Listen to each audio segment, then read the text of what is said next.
let me talk from that angle, since most of you have a less exposure into the Madhyamikan philosophy, then if I talk this into a very complex way, I think you all fall asleep and then maybe you might develop some version, oh, they don't like to get that topic. Okay, so maybe I'll talk in different way. Okay,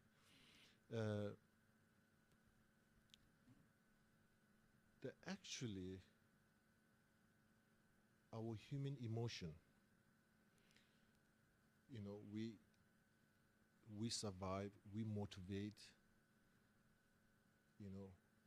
we interact through our human emotion. Okay,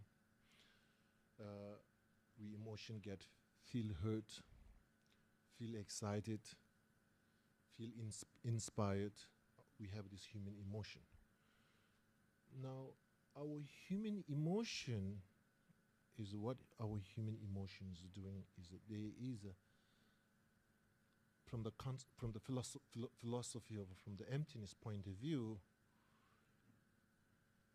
our human emotion creates some kind of exaggeration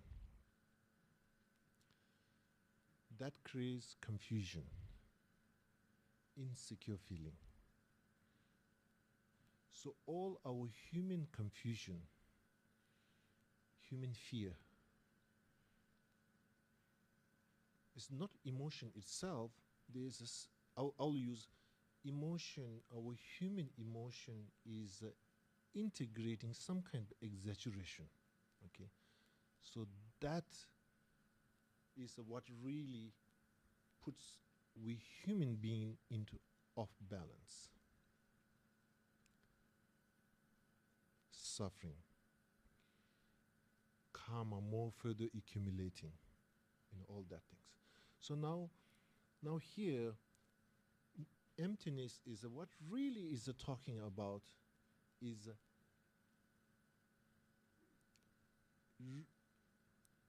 recorrecting or redirecting that our human emotion, which have a tendency, pretty much 99% exaggeration. Exaggeration of what? Exaggeration of whatever the object it is. Okay, so now here, emptiness is not saying there is an object of attachment. It's not saying there is no object of attachment. There's nothing. It's not saying the object of attachment do exist over there. Emptiness is recorrecting of a view of a reality of that emotion. Okay, now let's put very simple way to bringing philosophy of emptiness into our day-to-day life.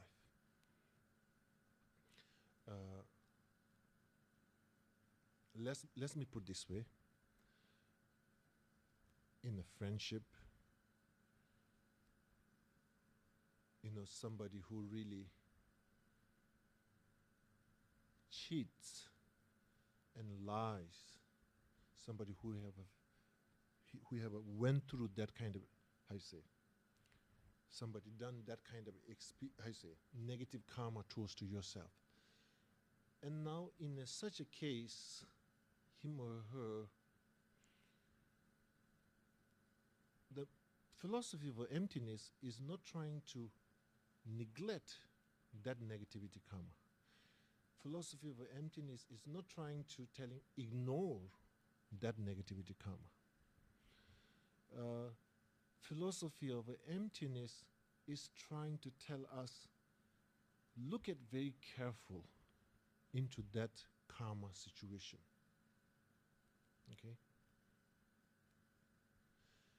And without philosophy of emptiness, we as an individual person will go through very painful process.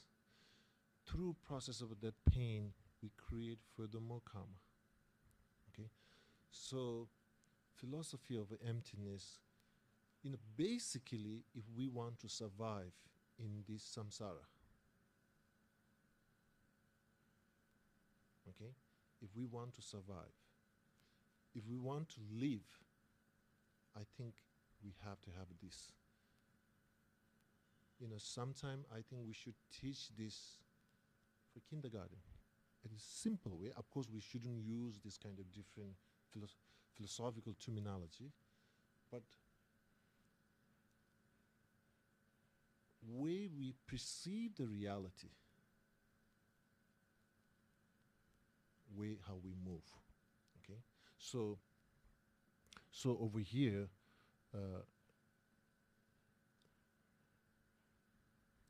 so now.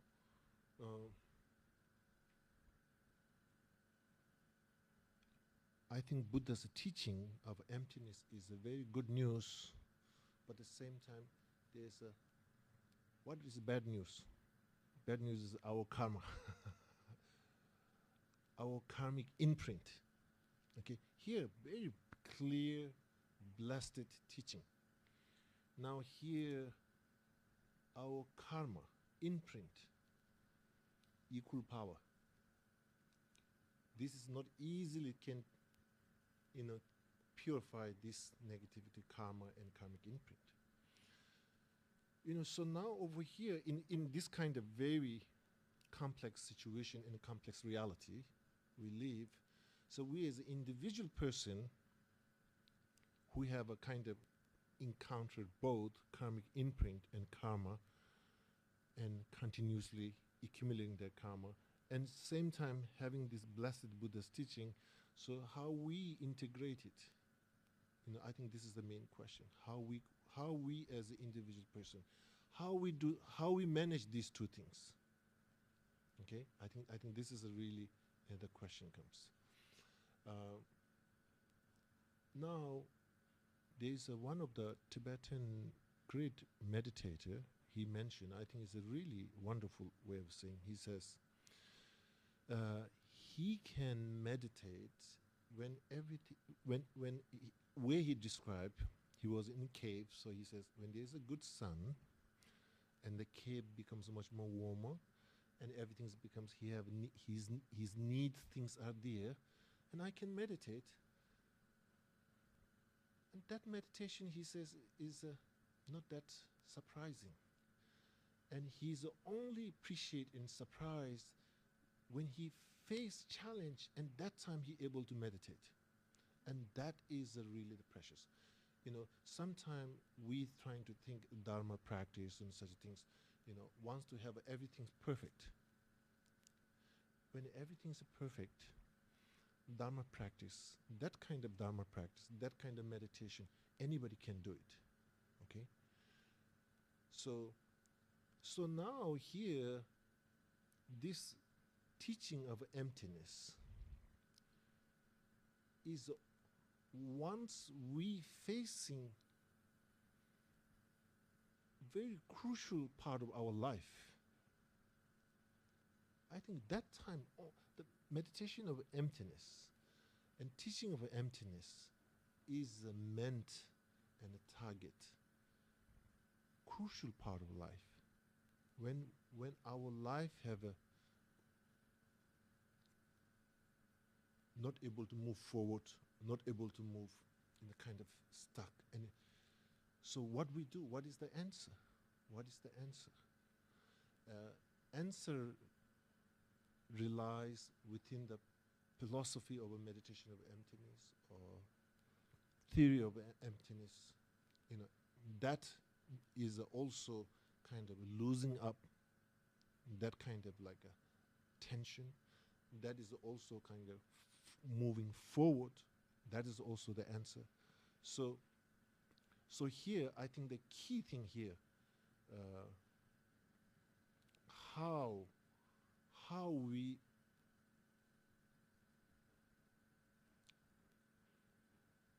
so now here, when you're looking, when I'm talking from the emotional point of view, now it's almost you see as a, like a much more like a, it is like a way to kind of balance the mind. It's not so much what is the reality it is.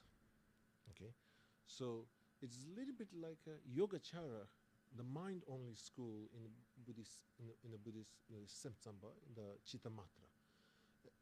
Chittamatra really thinks in that way. is so much that reality is only not there. Is reality is the mind. The mind is the creation of the reality. So now, philosophy of emptiness is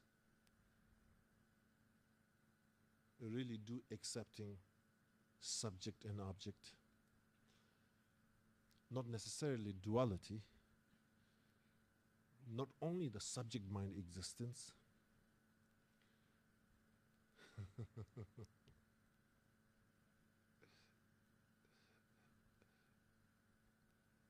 Anyway, maybe I'll tell one story. I think that's good. There's one time there's a big teaching in America. His Holiness Dalai Lama was giving teaching in emptiness, philosophy of Madhyamika. Madhyamika, within the Madhyamikan ancient schools, there's called one of the schools have a kind of similarity. Today's quantum physics, what their physics they're talking, they're things that,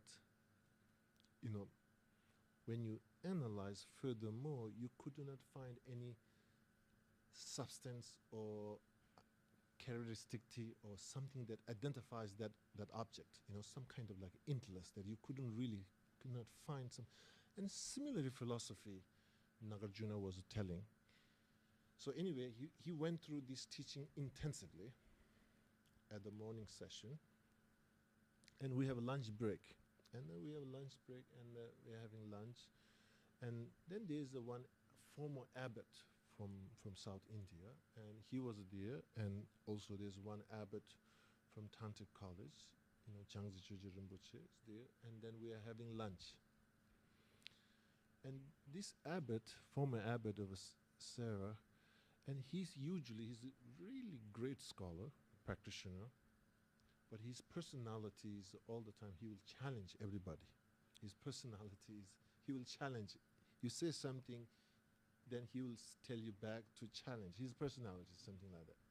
So we're having lunch, and then after, it was in summer, it's kind of warm, and then one of the students brought watermelon. And he brought the watermelon. And then, he offered to the abbot and telling, you should have this watermelon because this water is very clean. And he went a little bit on to explain how the watermelon was good. And then he was, I don't know, the abbot, the former abbot, he said, where the water coming into the watermelon from? Where's the water coming from? So he was just trying to challenge him. But this student, he was so good. What he did is, he said, well, Rinpoche, if we analyze where's the water coming, we couldn't find the water. It's like a Madhyamikan idea you cannot find. And he answered that, and this abbot, he became speechless. And I never seen he's speechless. He have all the time, there's something. And then we are laughing, and it was like just this the student, he's just he haven't finished all the furthermore study. He's like really earlier students, but he knows the abbot's character. He's constantly challenging, but he made this answer at the moment. Rinpoche, of course with the respect, he said we couldn't find, if we analyze, where the water is coming from. So and obviously the abbot, former abbot, he's studied and learned it, and he accepted that. He was speechless, and he accepted that, and it was really beautiful. There's this. He stays silent. He stays silent because the answer was really perfect. Okay. Then now I'll tell another story. In the concept, in the philosophy of emptiness, is so much. Also have one another aspect is how the mind is. If let me use this word. All the existence phenomena are merely imputation. Okay, that's how the exact philosophical terminology. But what really that means is